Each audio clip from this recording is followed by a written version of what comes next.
বলছেন আপনি আপনার জিনটাকে ডাকেন আগে, তাহলে তো ধরবো। বলছেন না, তুমি কবিরাজ ওঝা, তুমি আমার জিনটাকে ডাকো আর ডেকে করে ধরো। বলছেন না, আপনি ডাকেন, আপনি আপনার জিনকে ডাকেন। ওরে আল্লাহ, দয়ার নবী এবার শুরু করে দিলেন, ইন্নাল হামদালিল্লাহ নাহমাদুহু ওয়া নাস্তাঈনুহু ওয়া নাস্তাগফিরুহু ওয়া নাউযু বিল্লাহি মিন শুরুরি আনফুসিনা ওয়া মিন সাইয়্যাতি আমালিনা মান ইয়াহদিহিল্লাহু ফালা মুদিল্লা লাহু ওয়া মান ইউযলিলহু ফালা হাদিয়া লাহু ওয়া আশহাদু আল লা ইলাহা ইল্লাল্লাহু ওয়াহদাহু লা শারীকা লাহু ওয়া আশহাদু আন্না মুহাম্মাদান আবদুহু ওয়া রাসূলুহু। ও তো একটা শায়র, আরবির পণ্ডিত। তখনই একবার শুনে বলছেন, ওরে আল্লাহ, এই তো জাদুঘরের মতন কথা লাগে না, এই মানুষের ভাষা লাগে না। আরে আমি জামাত আরবির এত বড় একটা পণ্ডিত, এরকম আরবি তো আমার বাপ ও 14 গোষ্ঠী জীবনে কোনোদিন শুনিনি। এই লোকটাকে বলছে পাগল। তখন আবার জামাত বলছেন, মোহাম্মদ, তুমি আর একবার তুমি পড়ে শুনিয়ে দাও, যে কথাগুলা কালেমা গুলা পড়লে তুমি একবার আর শুনিয়ে দাও বাবারে। নবীজি আবার পড়তে লাগলেন, ইন্নাল হামদালিল্লাহ নাহমাদুহু ওয়া নাস্তাঈনুহু ওয়া নাস্তাগফিরুহু, করে করে নবীজি গোটা পড়ে দিলেন।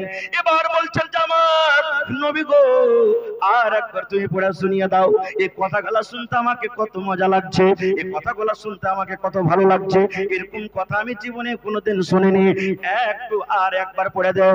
এবার দয়ার নবী আবার পড়তে লাগলেন, ইন্নাল হামদালিল্লাহ নাহমাদুহু ওয়া নাস্তাঈনুহু ওয়া নাস্তাগফিরুহু।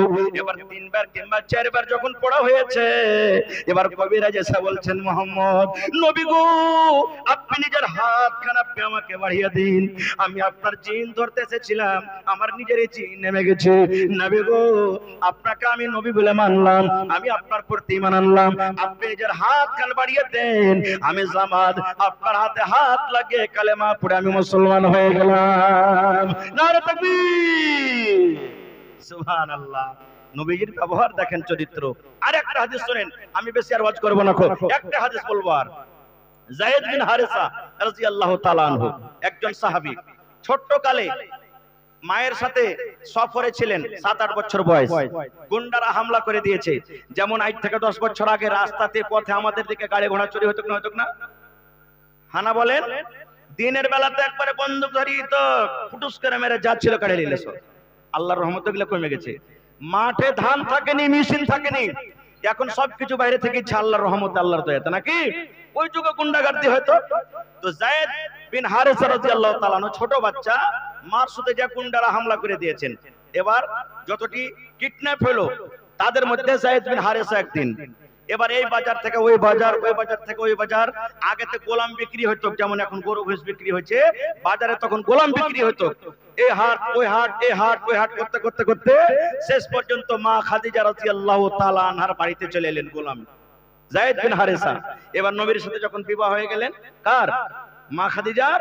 তখন মা খাদিজা রাদিয়াল্লাহু তাআলা আনহা নবীজিকে তোহফাতে গিফট দিয়ে দিলেন, যে যায়েদ, আজ থেকে তুমি আমার স্বামীর বাড়িতে থাকো, স্বামীর পাঞ্জরে থাকো, আর খিদমত করবে, খাদেম হয়ে থাকো।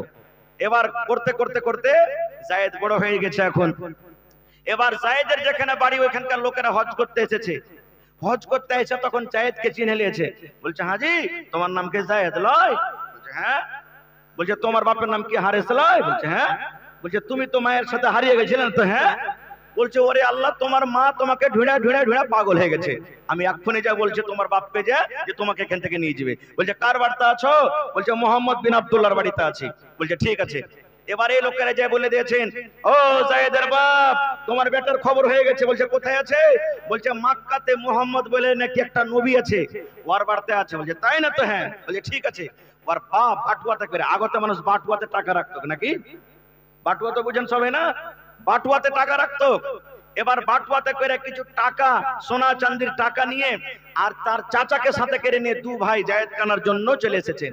মক্কাতে আসার পর তখন আশেপাশের লোককে বলছে, হাজি, তোমার কে মক্কাতে বলে একটা মোহাম্মদ বলে নবী কে আছে, ওর বাড়িটা দেখাবে না? বলছে, হ্যাঁ আছে, ওখানটা ওর বাড়ি চলে যাও। এবার যে ডাক দিলেন নবীজিকে, নবীজি এলেন।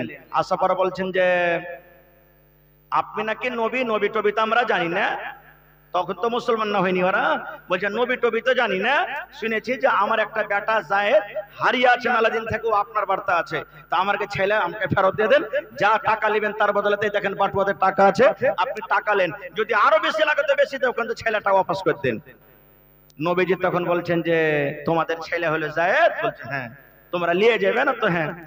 এবার রাসূল বলছেন যে ঠিক আছে, যদি তোমাদের ছেলে তোমাদের সাথে যায় তো টাকা লাগবে না, বিনা টাকাতে তোমরাকে দিয়ে দেব, আমার কোনো আপত্তি নাই। তোমাদের ছেলে যদি তোমাদের সাথে যায় তা আমি নবী ঘুরিয়ে দেবো তোমরাকে। এবার ওর বাপ আর চাচা বলছেন হ্যাঁ আপনি টাকা তো দেখেন, আইসে জড়িয়ে ধরে নেবে আমরাকে। মানে ওর বাপের মতন যে আর বাড়তে কত কষ্টতে আছে, খাইতে পাই না, কাপড় পাই না, কত রকম কষ্টতে আছে, কত মায়ের খেয়েছে, কত গাইল খেয়েছে, কত কি খেয়েছে, এটা ওর বাপ মনে করেছে। ওরে সুবহানাল্লাহ। তখন ওরা বসলেন। এবার দয়ার নবী জায়েদকে ডাক দিয়েছেন, জায়েদ, ও বাবা জায়েদ, তুমি কোথায় আছো? তাড়াতাড়ি করে এসো। যেমন নবীর কথা তার কানে পড়েছে, সমস্ত কাম কাজকে বাদ দিয়ে দৌড়াতে দৌড়াতে দৌড়াতে দৌড়াতে দয়ার নবীর কাছে এসে হাজির। লাব্বাইক ইয়া রাসূলুল্লাহ, নবী গো আমি জায়েদ হাজির আছি। কি বলছেন নবী গো? বলেন কি করতে হবে আমাকে, কোন কাম করতে হবে, কেন আপনি আমাকে ডাকলেন?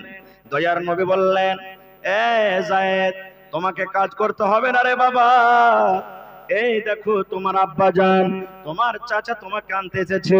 তুমি ছোট্টবেলাতে ছোট্ট বয়সে তুমি হারিয়ে গেছিলে, তোমার আব্বা তোমার চাচা খবর পেয়ে তোমাকে আনতে এসেছে। বাবারে তুমি বাড়ির ভেতরে চলে যাও, আর তোমার যা তরকারি মতন সামান আছে, কাপড় লুঙ্গি পায়জামা পিরন যা আছে, তুমি নিয়ে চলে যাও, তোমার আব্বা তোমার কাকা তোমাকে আনতে এসেছে।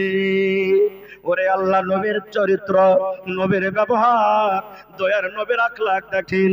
যেমন কথাটা বলা, নবীজি আমার বসে আছেন, জায়েদ রাদিয়াল্লাহু তাআলা নবীজির হাঁটুতে যেমন মানুষ সাজদা দেয়, এই মতো জায়েদের চোখ দিয়ে ঝরঝর করে পানি ঝরতে হয়েছে। জায়েদ কাঁদতে শুরু করেছে। দয়ার নবী হাঁটুতে মাথাটা ঠাকিয়ে দিয়ে বলছেন, নবী গো, আমার আব্বা আমাকে জন্ম দিয়েছে, কিন্তু আমি আমার আব্বার সাথে যাব না। যেই তালিম, যে জ্ঞান, যে বুদ্ধি, যে সম্মান আমি আপনার কাছে পেয়েছি, আমার বাবার কাছে আমি জীবদিন পাইনি। নবী গো, আপনি হলেন আমার আব্বা জান, আর আপনার স্ত্রী মা আয়েশা হলেন আমার মা। আপনাকে আমি আব্বা বলে ডাকবো, আমি আয়েশাকে মা মা বলে ডাকবো। আমি আপনার কাছে থাকবো, আপনার বাড়িতে থাকবো, আমি আব্বার নিজের আব্বা চাচার সাথে আমি ফিরে যাব না। নারে তাকবীর। ওরে আল্লাহ, যেমন কথাটা বলা, দয়ার রাসূল বললেন, জায়েদের বাপ, এখন তোমরা ফয়সালা করো। এখন জায়েদ তো তোমাদের সাথে যেতে চায় না, এখন তোমরা কি করবে? জায়েদের আব্বা তখন বলছে, বাবা রে, তুমি এই গোলাম হয়ে কেন থাকতে চাইছো রে বাবা? এই মুহাম্মদের বাড়িতে কেন তুমি থাকতে চাইছো? তুমি আজাদ হয়ে যাবে, চলো তুমি আমাদের সাথে চলো। বলছে, আব্বা গো, আমি গোলাম হয়ে আছি, কিন্তু গোলামের কষ্ট কি আমি মুহাম্মদের বাড়িতে জীবনে আমি কোনদিন দেখিনি। আমাকে আমার বাড়িতে, আমি তার বাড়িতে আছি, জীবনে আমাকে রাগ করে কোনোদিন গালি দেয়নি। আমি যদি কোনো কাজ ভুল করে দিয়েছি, রাগ করে আমাকে কোনোদিন মায়ের দরকার নেই, ডাঁটেনি। এই জন্য আমি নবীকে ছেড়ে আমি কোথাও যাব না। যেমন কথাটা বলা, দয়ার নবী জায়েদের হাত ধরে টানতে টানতে কাবা শরীফের কাছে নিয়ে চলে গেলেন। সমস্ত লোককে ডাকতে বলছেন, ও মক্কার লোকেরা শোনো রে, এই জায়েদকে দেখো, আমি আজ থেকে জায়েদকে আজাদ করে দিলাম। আর জায়েদ যখন আমাকে আব্বা বলে ডাক দিয়েছে, জায়েদকে আমি বেটা বানিয়ে নিলাম। আজ থেকে জায়েদ বিন হারেসা হলো আমি নবী মুহাম্মদ আমার বেটা, এবং আমার স্ত্রী আয়েশা হলো তার মা। নারে তাকবীর। ভাই আমার, বলার মেলায় কথা আছে, আমার পিছনে আরো বক্তা আছে ভাই, তারাকে শুনতে হবে। এই বিষয় নিয়ে আলোচনা করলে 2-4 ঘন্টা আরো লাগবে। আল্লাহ বাচ্চা রাখে, ইনশাআল্লাহ কোনোদিন বলবো। তবে ভাই রে, এই চরিত্র ব্যবহার নবীর ব্যাপারে জানবেন কেমন করে? রাস্তা পথে পাওয়া যাবে ভাই, রাস্তা পথে পাওয়া যাবে, পাওয়া যাবে জি ভাই, পাওয়া যাবে না। খো বাজারে পাবেন, পাওয়া যাবে না। গ্রামে পাওয়া যাবে, পাওয়া যাবে না। নবীর জীবনী জানতে গেলে এই মাদ্রাসাতে পড়তে হবে, মাদ্রাসাতে লিখতে হবে, মাদ্রাসাতে থাকতে হবে। বিনা মাদ্রাসাতে পড়ে লিখে বিনা তালিমে নবীজির জীবন ব্যবহার চরিত্রের ব্যাপারে আপনি জানতে পারবেন না। এজন্য ভাই এই মাদ্রাসার দরকার আছে। মাদ্রাসা আমাদেরকে চালাইতে হবে। মাদ্রাসা আমাদের জান মাল ইজ্জত আবরু, মাদ্রাসা আমাদের সবকিছু। এজন্য ভাই এই মাদ্রাসা বিনা টাকাতে চলবে না খুব। আর আপনারা জানেন আপনার বাড়িতে সুবহানাল্লাহ এই যে ছেলে মেয়েরা আপনার বাড়িতে আছে, আপনার কতটি খরচা হয় একদিন আপনি জানতে পারছেন।